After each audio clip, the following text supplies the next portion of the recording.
अस्सलाम वालेकुम स्टूडेंट्स, आज हम करेंगे SIM text book of mathematics for class 11 exercise 1.1 question number 3।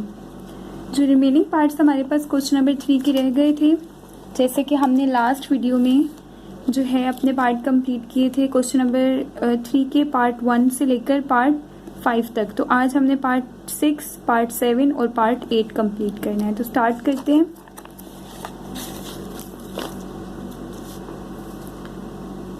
तो हम क्वेश्चन नंबर 3 का पार्ट 6 स्टार्ट करते हैं। तो हमारे पास क्वेश्चन क्या है,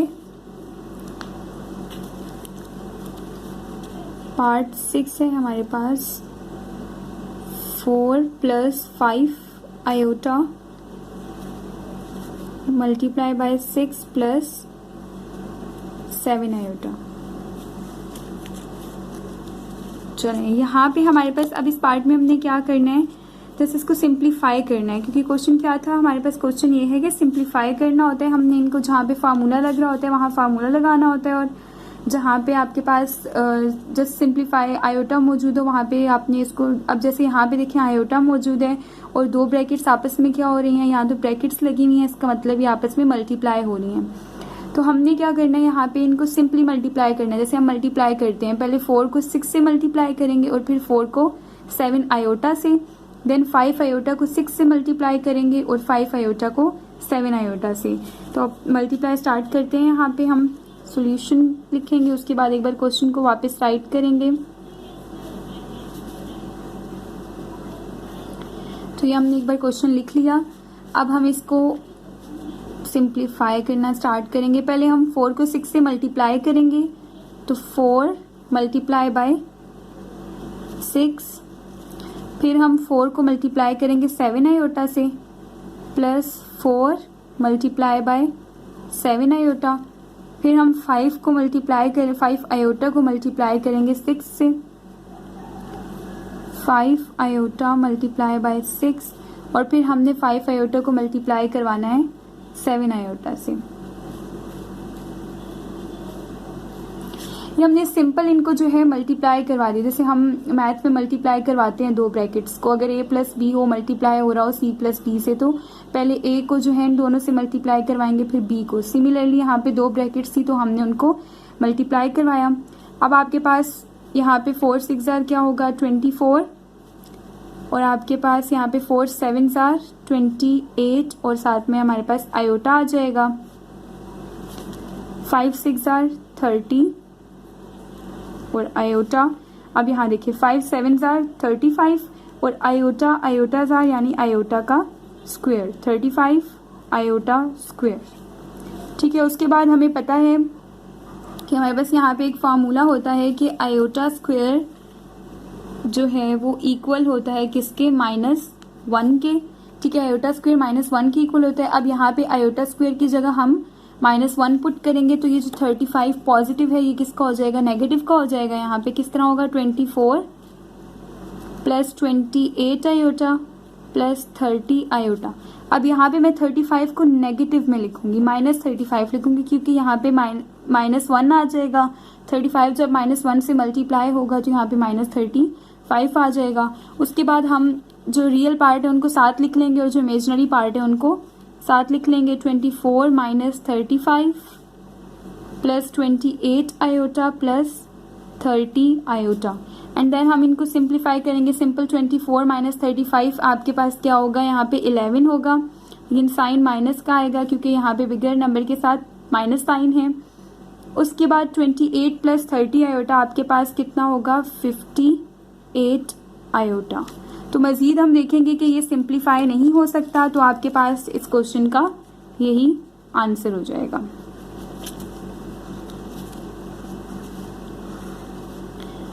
चलें, हम अब नेक्स्ट क्वेश्चन स्टार्ट करते हैं। सॉरी, क्वेश्चन नंबर 3 का पार्ट 7। तो आपके पास क्वेश्चन नंबर 3 का पार्ट 7 देखें, तो वो है आपके पास 7 + 4 आयोटा डिवाइडेड बाय 8 + 5 आयोटा। यानी आपके पास ये क्वेश्चन ना इस तरह से लिखा था, मैंने इसको डायरेक्ट लिख दिया है। क्वेश्चन आपके पास ये यूं मौजूद था, 7 + 4 आयोटा था, और ये डिवाइड हो रहा था किससे, 8 + 5 आयोटा से। ठीक है, तो हम इस तरह लिखें या इस तरह लिखें, बात एक ही है। तो ये आपके पास क्वेश्चन था, तो अब हम इसका सोल्यूशन करेंगे। अगर आपके पास क्वेश्चन जो है इस फॉर्म में दिया हुआ है तो हम सोल्यूशन लिख के सबसे पहले क्वेश्चन को वापस लिख देंगे। 7 + 4 आयोटा डिवाइडेड बाय 8 + 5 आयोटा। देखिए हमने डिवीजन का फार्मूला पढ़ा था, लेकिन हम यहाँ पे डिवीजन का फार्मूला यूज़ नहीं करेंगे, आयोटा मौजूद है। जस्ट जैसे हम इसको सिंप्लीफाई करेंगे, डिवाइड के साइन को जो है ना इस तरह से हम लिख देंगे इनको फ्रैक्शन फॉर्म में। 7 + 4 आयोटा डिवाइड होगा 8 + 5 आयोटा से। ठीक है, अब यहाँ पे देखिए हम इसको रैशनलाइज कर सकते हैं। क्यों? क्योंकि नीचे डिनोमिनेटर में कभी भी आयोटा नहीं होता, ये न्यूमिनेटर होता है और ये डिनोमिनेटर। तो डिनोमिनेटर में यहाँ पे आयोटा मौजूद है और हमें इसको ख़त्म करना है। ठीक है, तो यहाँ पे आयोटा को यहाँ पे एलिमिनेट करने के लिए हम यहाँ पे मल्टीप्लाई करवा देंगे इसको, यानी रैशनलाइज करेंगे। सिर्फ साइन चेंज करना होता है। 8 - 5 आयोटा और डिवाइड भी करवा देंगे 8 - 5 आयोटा से। इस प्रोसेस को क्या कहते हैं? रैशनलाइज। ठीक है, डिनोमिनेटर। अच्छा, डिनोमिनेटर को हमने क्या कर दिया? रैशनलाइज कर दिया। उसके बाद हमने क्या करना है, यहाँ पे जैसे मल्टीप्लाई हमने ऊपर वाले क्वेश्चन में मल्टीप्लाई किया था, यहाँ पे हमने इन दोनों ब्रैकेट्स को आपस में मल्टीप्लाई किया था ना, सिमिलर यहाँ पे हमारे पास वैसे ही ब्रैकेट्स बन जाएंगी। यहाँ देखें 7 + 4 आयोटा है और मल्टीप्लाई की जगह हम ये भी तो इस तरह भी लिख सकते हैं, इसका मतलब भी तो मल्टीप्लिकेशन ही है। ठीक है, बिल्कुल वो क्वेश्चन बन गया जैसे हमने ऊपर सॉल्व किया है। और ये डिवाइड हो रहा है किससे? 8 + 5 आयोटा, 8 - 5 आयोटा। अब जरा यहाँ देखें 8 + 5 आयोटा और 8 - 5 आयोटा, तो इससे एक फार्मूला हमारे जहन में आ रहा है। कौन सा? a + b और a - b, जो कि इक्वल है a² - b² के। ठीक है, यहाँ पे हम ये फार्मूला अप्लाई कर देंगे। a जो है वो 8 है और b जो है वो 5 है, तो a + b और a - b, तो मैं इसको क्लोज करके a² - b² में लिख दूंगी। तो यहाँ पे हम इसको किस तरह से लिखेंगे? 8² - 5 आयोटा स्क्वायर। ठीक है, ये हम ऐसा कर क्यों रहे हैं? क्योंकि हमें नीचे से डिनोमिनेटर से आयोटा को ख़त्म करना था। यहाँ पे आयोटा आ रहा था ना, हमने इसको ख़त्म करना था, तो इसको ख़त्म करने के लिए हमने जो है रैशनलाइज किया। ठीक है, अब नेक्स्ट स्टेप देखें क्या करेंगे हम। सिंपल ऊपर जो है जैसे मल्टीप्लाई करवाते हैं वैसे मल्टीप्लाई करवा देंगे। पहले 7 को 8 से मल्टीप्लाई करेंगे। ठीक है, 7 × 8 आ जाएगा और फिर हम जो है 7 को मल्टीप्लाई करेंगे 5 से, प्लस 7 × हमारे पास यहाँ पे क्या होगा? 5 से, और उसके बाद हमें 4 आयोटा को मल्टीप्लाई करना है 8 से। 4 आयोटा × 8 और फिर 4 आयोटा को मल्टीप्लाई करना है -5 आयोटा से। 4 आयोटा × -5 आयोटा। ठीक है, ये हमने ऊपर वाले को मल्टीप्लाई कर दिया और नीचे जो है हमारे पास डिनोमिनेटर में क्या आएगा? 8 का स्क्वायर आपके पास 64 होता है और यहाँ पे 5 का स्क्वायर क्या होता है? 25 होता है। और आयोटा स्क्वायर हमारे पास फार्मूला क्या था कि आयोटा स्क्वायर किसके इक्वल होता है? -1 के इक्वल होता है। तो जब हम आयोटा स्क्वायर की जगह जो है -1 यहाँ पे पुट करेंगे 25 के साथ, तो ये यहाँ पे हम पुट कर लेते हैं -1। ठीक है, नेक्स्ट स्टेप में अब जब 25 -1 से मल्टीप्लाई होगा तो ये जो है प्लस का 1 हमारे पास यहाँ प्लस का 25 आ जाएगा। ठीक है, अब यहाँ पे नेक्स्ट स्टेप पे देखें 7 8 * 56 आ जाएगा। ठीक है, और आपके पास 7 5 यहाँ पे 35 आयोटा आ जाएगा और माइनस प्लस माइनस माइनस। ठीक है, 4 8 क्या होता है आपके पास? 32 और आयोटा आ जाएगा साथ, और 4 5 20। ठीक है, माइनस का 20 क्योंकि प्लस माइनस माइनस, और आयोटा आयोटा से मल्टीप्लाई होगा तो यहाँ पे आयोटा स्क्वायर आ जाएगा। ठीक है, और नीचे आपके पास क्या होगा? जस्ट मैंने बताया था यहाँ पे 64 है, माइनस माइनस प्लस हो जाएगा। ठीक है, अब नेक्स्ट स्टेप देखें क्या होगा। नेक्स्ट स्टेप पे हमारे पास 56 - 35 आपके पास, सॉरी यहाँ पे हम देखेंगे ये 20 आयोटा स्क्वायर है, तो आयोटा स्क्वायर की जगह हम अगेन -1 पुट करेंगे, तो जब -20 -1 से मल्टीप्लाई होगा तो ये +20 हो जाएगा, ठीक है। 56 और ये 20 को मैं इसके साथ लिखूंगी +20, रियल पार्ट साथ कर दी और इमेजिनरी पार्ट साथ लिख देंगे। 35 आयोटा प्लस 32 आयोटा और डिवाइड में जो है आपके पास 64 + 25 आपके पास होता है 89, ठीक है। अच्छा, नेक्स्ट स्टेप में आपने क्या करना है, 56 + 20 76 होगा यहाँ पे आपके पास, और -35 + 32 है, तो -35 + 32 आपके पास यहाँ पे 56 + 20 76 और -35 + 32 यानी प्लस माइनस माइनस होगा और आपके पास यहाँ पे आ जाएगा माइनस का 3 आयोटा, ठीक है। अब यहाँ पे देखें नीचे 89 है, मजीद कैंसिलेशन चेक करेंगे हो रही है या नहीं, कैंसिल होगा या नहीं। पहले तो हम 89 को इसके नीचे अलग लिख देंगे और 89 को यहाँ पे इसके नीचे अलग से लिख देंगे, ठीक है। तो आपके पास ये इस तरह से हो जाएगा कि हम एक बार जो है 76/89 लिख देंगे और एक बार -3 आयोटा अपॉन 89 लिख देंगे, ठीक है। और अब हम देखेंगे यहाँ पे कैंसिलेशन नहीं हो रही क्योंकि 76 और 89 नहीं कटेंगे किसी भी टेबल से, और इसी तरह 3 और 89 भी नहीं कट रहे हैं। तो आपके पास इस क्वेश्चन का आंसर जो है यही इस क्वेश्चन का आंसर है।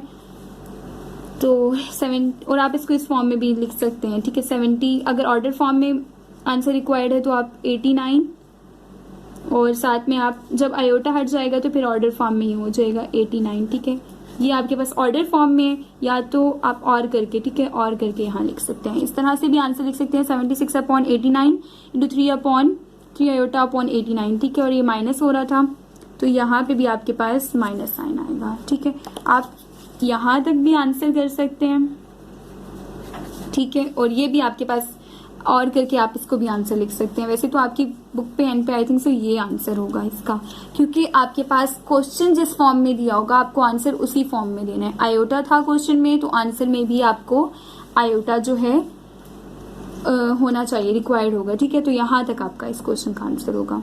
और अगर आपके पास क्वेश्चन जो है ऑर्डर फॉर्म में होता है तो फिर आपने आंसर जो है ऑर्डर फॉर्म में करना होता है, ठीक है। वहाँ पे आयोटा नहीं आता और ऑर्डर फॉर्म में सिंपली इसको लिख देंगे। अब आते हैं क्वेश्चन नंबर 3 के पार्ट नंबर 8 में, जो कि लास्ट पार्ट है इस क्वेश्चन का, ठीक है। अब हम देखते हैं लास्ट पार्ट क्या है इस क्वेश्चन का, ठीक है। तो चलें हम स्टार्ट करते हैं क्वेश्चन नंबर 3 का पार्ट 8। तो आपके पास क्वेश्चन है,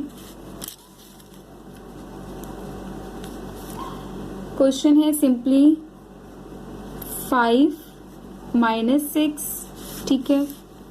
ऑर्डर फॉर्म में दिया हुआ क्वेश्चन, और 4 8 ऐड हो रहे हैं इसमें, और सब्ट्रैक्ट क्या हो रहा है 3 - 2। चलें इस क्वेश्चन को देखें। ये क्वेश्चन आपको ऑर्डर फॉर्म में दिया हुआ है, यानी आपको यहाँ पे यूज करने होंगे फॉर्मूलाज। तो हमने 2 फॉर्मूलाज यहाँ पे पढ़े थे, एक एडिशन का और एक सब्ट्रैक्शन का, तो वो फार्मूलाज हम यहाँ पे यूज कर लेंगे, ठीक है। जस्ट स्टार्ट करते हैं। सोल्यूशन देखें आप, सबसे पहले हम यहाँ लिखेंगे सोल्यूशन और उसके बाद इस क्वेश्चन को एक बार नीचे लिख लेंगे, ठीक है। +4 और 8 है और यहाँ पे -3 और -2 है, ठीक है। अब हम जो है क्या करेंगे, सबसे पहले ऐड वाला काम कर लेते हैं, ठीक है। एडिशन का फार्मूला लगाते हैं और इन दोनों को ऐड कर लेते हैं, फिर एक आंसर आ जाएगा और उसको हम इससे सब्ट्रैक्ट कर लेंगे, ठीक है। तो हम क्या करेंगे, यहाँ पे एडिशन ऑफ कॉम्प्लेक्स नंबर का फार्मूला यूज करेंगे, ठीक है। एडिशन ऑफ कॉम्प्लेक्स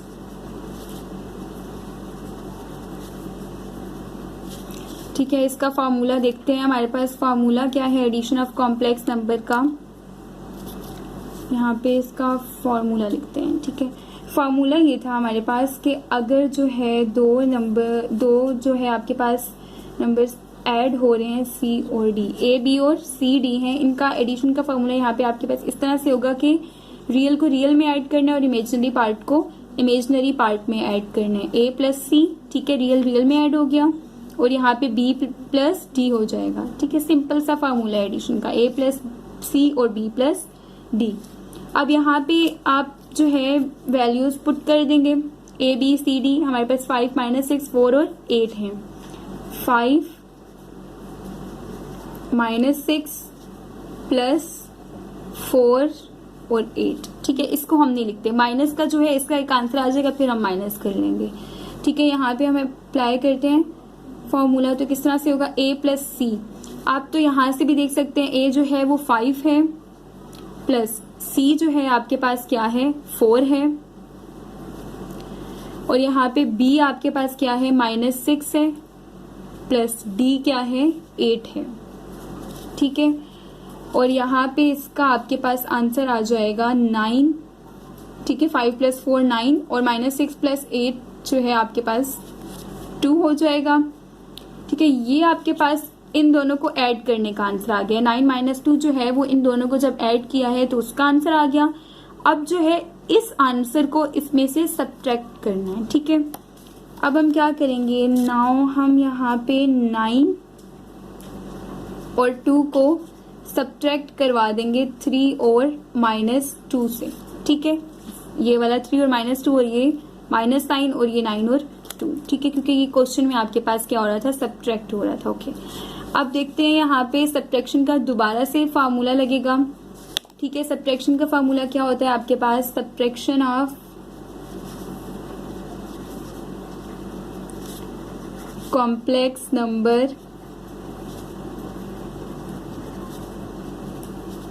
ठीक है, सब्ट्रैक्शन ऑफ कॉम्प्लेक्स नंबर का फार्मूला क्या है, अगर a b minus C D है तो फार्मूला जब हम ओपन करेंगे तो यहाँ पे फार्मूला ओपन करते ही ए सी मतलब रियल पार्ट से सब्ट्रैक्ट होगा, यहाँ पे a माइनस सी हो जाएगा और इमेजिनरी पार्ट से b माइनस डी हो जाएगा। ठीक है, अब हम इसको सॉल्व करेंगे, a b और c d की वैल्यूज लिखेंगे। ठीक है, तो हमारे पास यहाँ पे a की वैल्यू क्या है 9 है, यहाँ 2 है, -3 है और -2 है। ठीक है, हमने a b की वैल्यूज लिख दी। अब हम क्या करेंगे, a माइनस सी, यानी a माइनस सी में आपके पास क्या आएगा, a क्या है 9 है और c क्या है 3 है, तो आप लिखेंगे 9 माइनस 3। ठीक है, और फिर आप यहाँ पे कॉमा यूज करेंगे, जैसे यानी फार्मूला ऊपर है आपके पास, आपने उसी तरह इसको ओपन करना है। तो अब b माइनस डी है, तो b आपके पास यहाँ पे क्या है 2 है, तो 2 और माइनस, अगर हम माइनस यूज करते हैं, देखें b माइनस और d क्या है, d भी -2 है, तो माइनस माइनस यहाँ पे प्लस हो जाएगा। ठीक है, तो ये इस तरह से हो जाएगा। अच्छा, फिर जो है हमने क्या करना है आगे, जैसे इसको सिंप्लीफाई करेंगे। ठीक है, 9 माइनस 3 आपके पास जो है इसका आंसर आ जाएगा 6 और 4। ठीक है, 6 और यहाँ पे 2 + 2 4 है, तो ये आपके पास इस क्वेश्चन का क्या है आंसर है। और क्वेश्चन नंबर 8 यहाँ पे आपके पास कंप्लीट हो गया। ठीक है, तो ये था आपके पास पार्ट 8 क्वेश्चन नंबर 3 का।